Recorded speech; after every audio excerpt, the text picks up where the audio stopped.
fahasoavana sy fiadanana avy amin'Andriamanitra Ray sy Jesosy Kristy Tompo. Amen.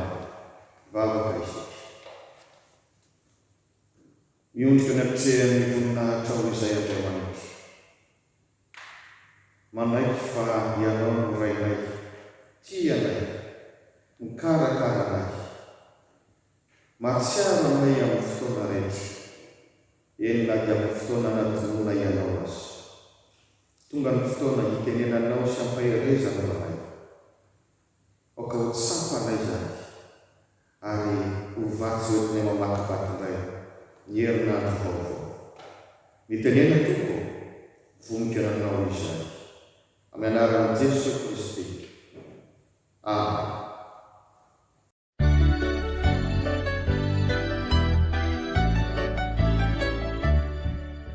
Filazantsara araka ny Matio toko 7:20 andininy 1 ka hatramin'ny 9. Vakina amin'ny anaran'i Jesosy Tompo. Tamin'izany ora izany dia nankeo amin'i Jesosy ny mpianatra ka nanao hoe, iza moa no lehibe indrindra ao amin'ny fanjakan'ny lanitra?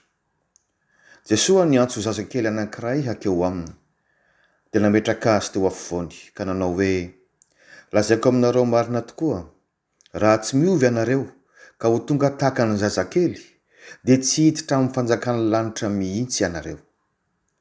Ka nazovo no anetry tena tahaka ity zazakely ity, dia izy no ho lehibe indrindra amin'ny fanjakan'ny lanitra.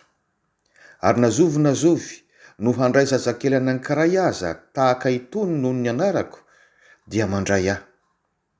Fa nazovo no anafotoana na dia iray aza amin'ireny madinika mino ahy ireny, dia tsara lavitra ho azy raha nantonana vato lehibe fikosoham-bary ny voziny, ka alentika any amin'ny ranomasina lalina izy.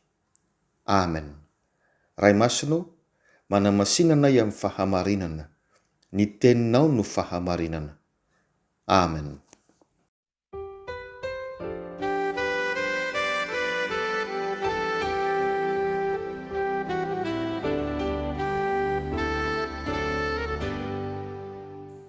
Ny tenin'Andriamanitra isy ny afatra ho antsika ho amin'ity herinandro ity dia arak'izay vakiana teo, filazantsara araka ny Matio toko 7:20 andininy 1 ka hatramin'ny 9. Akatsika no hevitra hoe ny olona tafiditra ny fanjakan'Andriamanitra.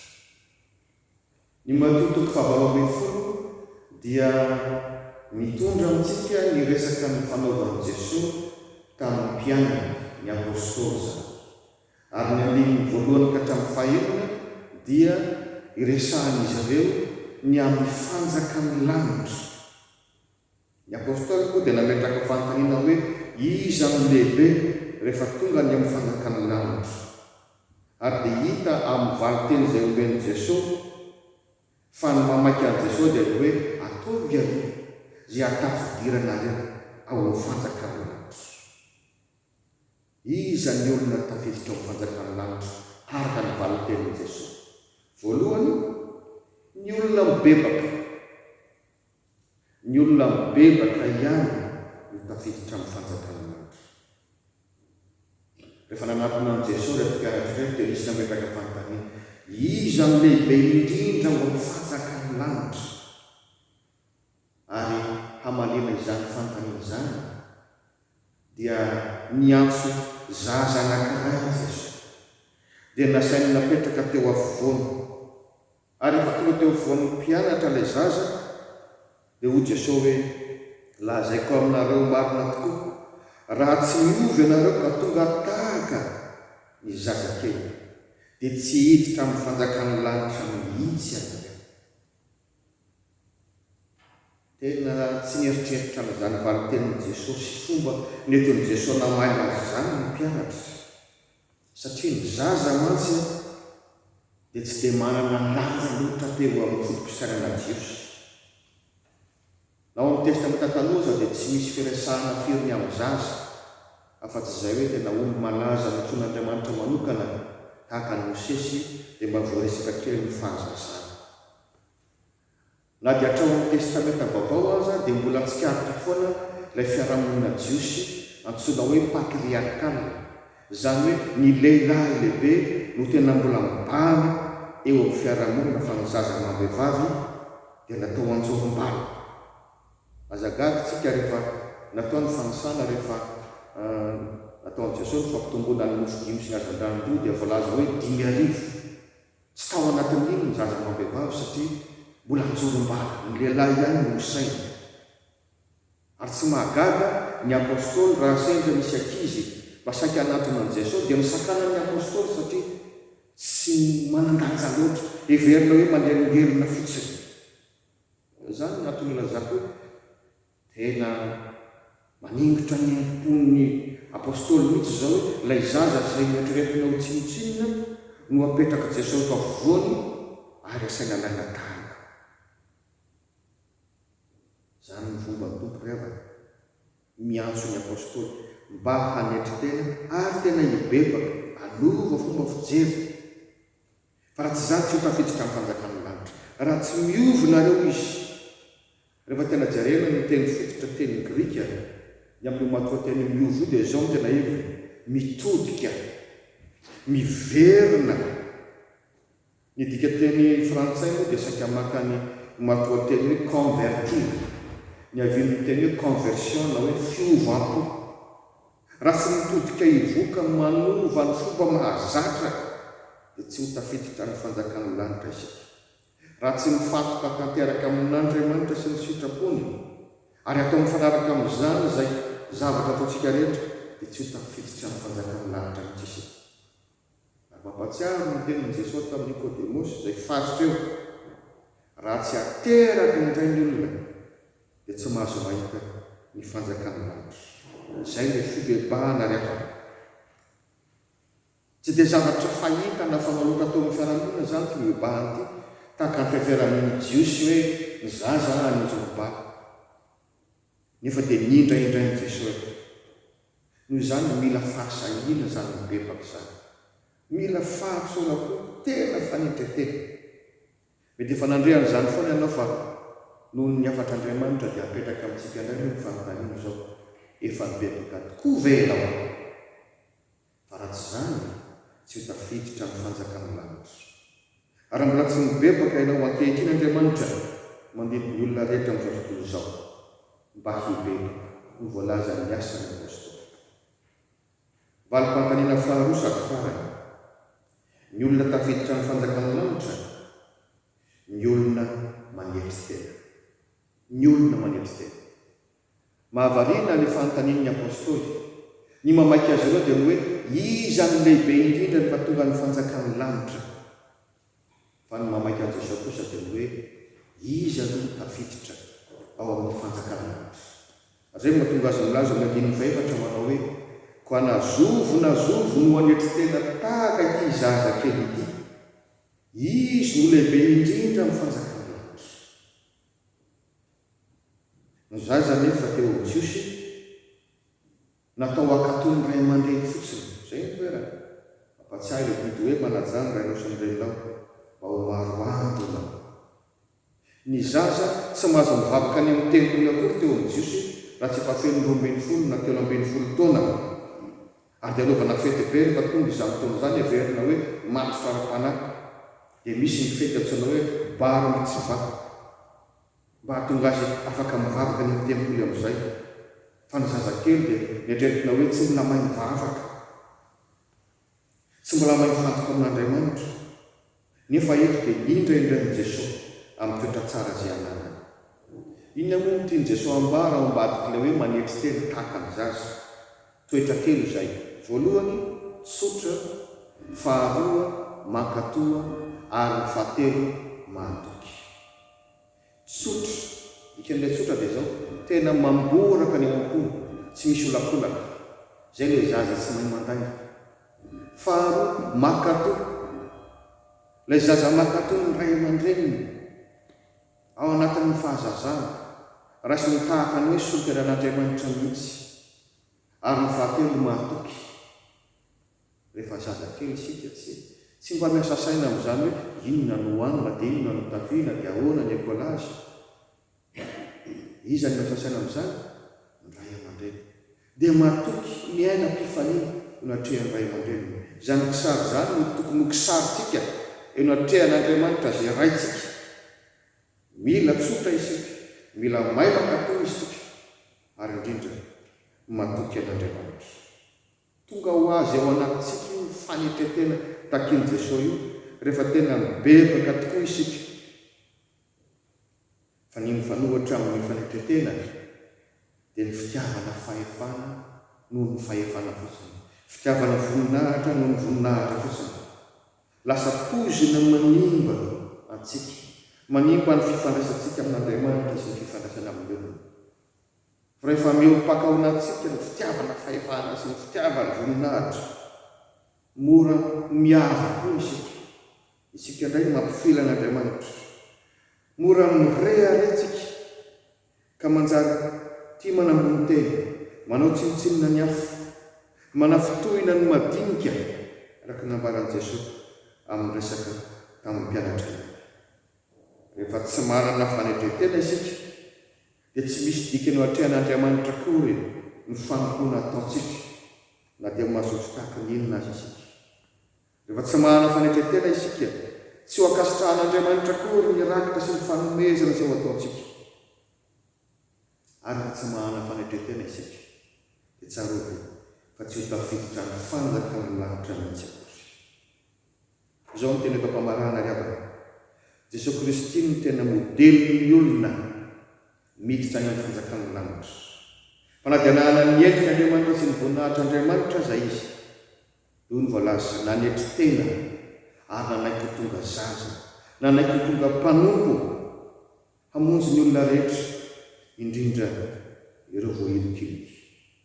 Rehefa velona ao anatinao Jesosy Kristy dia manaraka ny dia tokoa ianao. Andova ny lanitra ianao araka ny fanomezana tokony atao hoe izay toerako no hitoerana koa.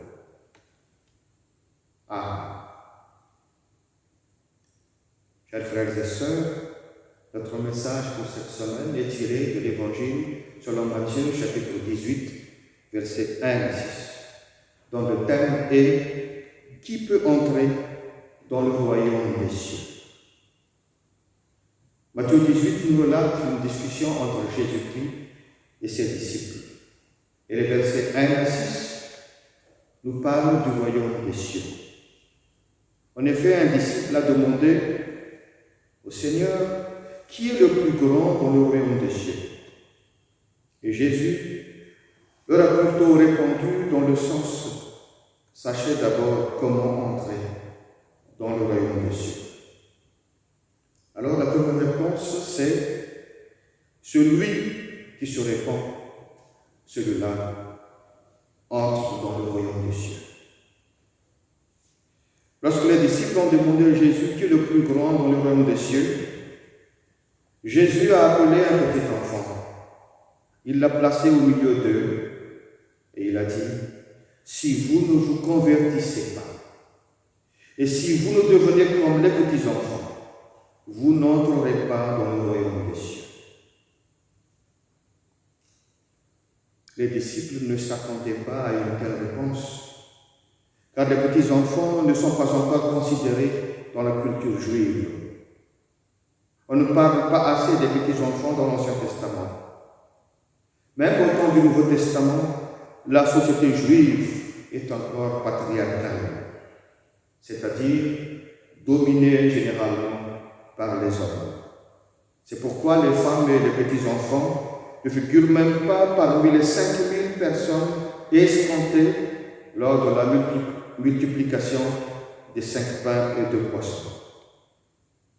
Et c'est tout à fait normal, selon toujours cette échelle de valeur juive, si les disciples ont empêché les petits enfants de s'approcher de Jésus, car ils ne comptent pas encore.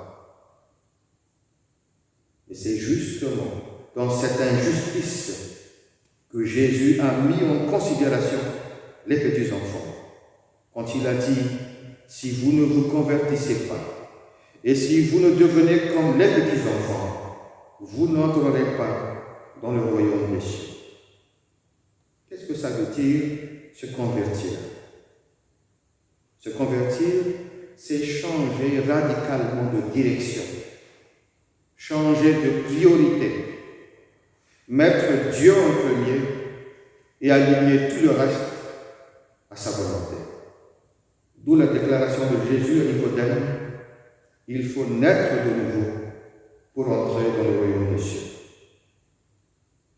Et oui, chers frères et sœurs, la conversion ou la repentance n'est pas un fait qui nous est habituel dans la société.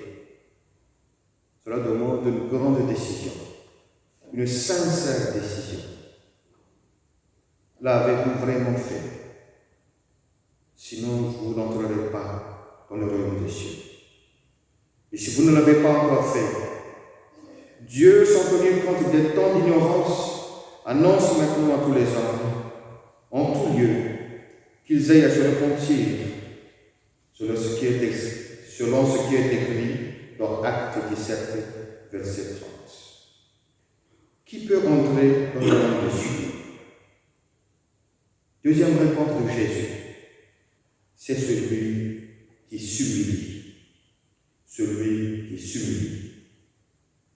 C'est bizarre, car les apôtres sont pressés de savoir qui sera le plus grand dans le royaume des cieux. Tandis que Jésus a plutôt envie de leur expliquer comment entrer dans le royaume des cieux.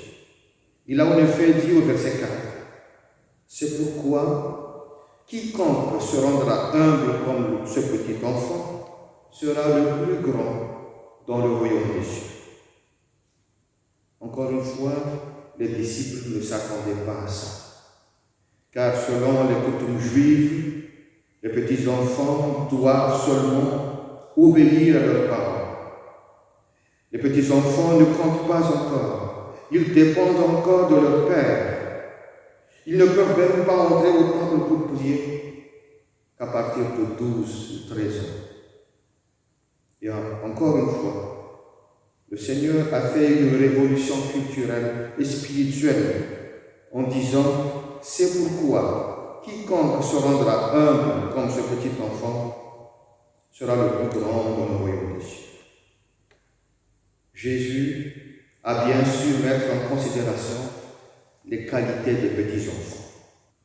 Jésus a dit qu'il faut devenir humble comme les petits enfants.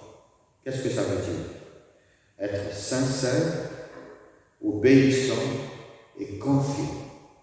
Sincère dans son expression, obéissant vis-à-vis de leurs parents et confiant de l'amour de leurs parents.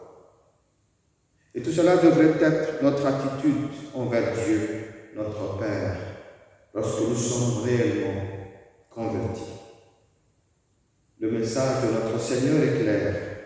Pour devenir grand, sachez être petit. Le plus grand est celui qui s'abaisse le plus. Justement, la soif de grandeur, la soif de gloire pour la gloire nous rend facilement hautains, orgueilleux devant Dieu et devant les hommes. Surtout devant les marginalisés, les oubliés, les pauvres, représentés ici par les petits-enfants. Quand nous sommes gangrenés par la prétention et l'orgueil, nous scandalisons facilement les gens. Nous méprisons facilement les faibles.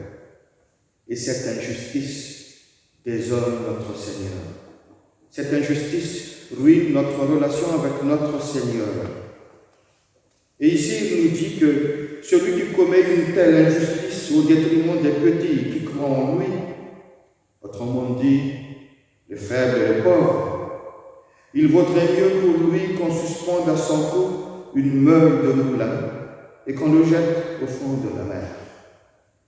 Comme c'est effrayant. Chers amis, si nous n'avons pas l'humilité, tous les efforts pour servir le Seigneur sont nuls. Et Dieu n'appréciera pas nos offrandes, nos dons. Et surtout, nous ne pourrons pas entrer dans le royaume des cieux. Alors pour conclure, j'aimerais dire que Jésus-Christ est le modèle par excellence tant que citoyen du royaume des cieux. Car bien qu'il ait la gloire de Dieu, il s'est fait bébé, petit enfant et serviteur. Il a sauvé tous les hommes, surtout les faibles. Alors vous aussi, devenez citoyens du royaume des cieux. Repentez-vous, soyez humbles et cheminez avec Jésus-Christ jusqu'à la fin. Amen.